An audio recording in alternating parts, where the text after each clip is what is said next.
Hey, what's up, guys? Out here at the farm and noticing a little bit of a burn on here. So usually it's not quite that spotty. If you have a calcium deficiency, a lot of times you'll see these dead spots happening. But I'm almost wondering if I might have used that bio wash a little bit too thickly, and I got a little bit of a burn from the biostimulant. Some of the peppers aren't doing that,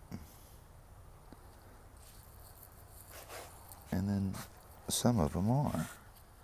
But that looks a lot on this one. That's just lower leaves doing that. That one, well, and then you see that wrinkly thing, that deformation in that leaf. A lot of times that's going to come from a calcium deficiency or a sulfur deficiency. Usually a sulfur deficiency with that. So I'm just kind of taking a look around, and I always like to lift up, especially these bottom leaves, guys. I like to lift these up just to make sure that there aren't any white flies or anything laying eggs under here. A lot of times when we're looking up from the plant like this, insects have evolved to kind of know that. If they hung out on top of the leaf, they'd be getting eaten by birds, right?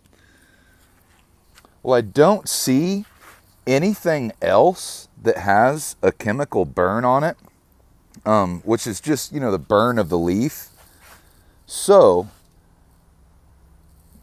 that being said, that nothing else is burned except for a couple different bell peppers. I noticed that the jalapeno pepper over here isn't doing that. And I'll tell you one thing, through my experience, bell peppers are the most susceptible of the pepper family, it seems, to calcium deficiencies.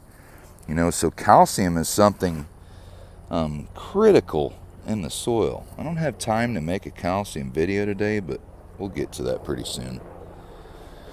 Just wanted to kind of do some little testing with you guys, as far as I want you to see what my brain's thinking. Like here I see a leaf that looks like it's been snipped by an insect. So I'm going to go ahead and take this off. Make sure I'm not seeing anything like a worm. Cutworms like to do that. Oh, see there? So this is why I'm teaching you this kind of stuff, guys, is how to train your eyes. That just looked wrong to me on the plant. The plant's not just going to lose a tip of a leaf like that, like it's been cut. That's a prime idea of a cutworm.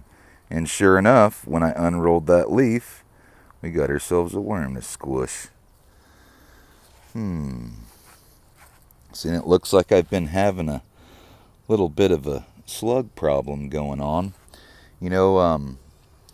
People like to put crushed eggshells around, because they say that slugs and snails won't go across that edge. But I've even watched videos of them going across razor blades. That's just an old wise tale. It is good for calcium slow release. Like, you'll have calcium in that soil a year from now if you start putting eggshells in there. But everything looks all good.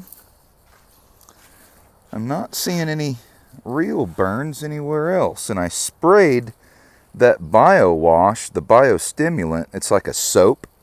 I sprayed that on everything. So I'm starting to think I've got a little bit of a calcium deficiency. See, here's another little example. That's not normal. A leaf would never do that. You can tell how rigid these leaves are, that I've got really good potassium in here as far as really good water transport. The calcium opens up these tiny little holes in here called stomata, and that's what moves the water from the roots up to the leaves. So I'd know that this isn't normal right here. So what's happening? Got ourselves a worm probably hiding out in there. Yep, sure enough. You know, you get these guys when they're that small and take care of the problem, and then you won't have that big of a problem. But I tell you what, you let this go for even just a week and come out here, and all these little dudes are going to be wreaking so much havoc that it weakens your plant. Because every time these guys make a piercing, see, there's another worm. Every time that these guys make a piercing into that plant, it's just another invitation for disease. No different than why you and I put on Neosporin, for example, when we get a cut so it doesn't get infected. If you do have a big cut, you know, as far as I'm not too worried about that little leaf, but let's say there was a whole stem cut from a bigger cutworm, I would go in and put a little bit of cinnamon powder on that bad boy, you know, because cinnamon powder is actually a natural antibacterial. You know, so that's why I'm always adding cinnamon with my honey as a organic root growth hormone. So when I'm cloning or you know, doing propagation of cuttings, you know, then that allows me to do it without the use of chemicals, which I think is pretty cool. So awesome.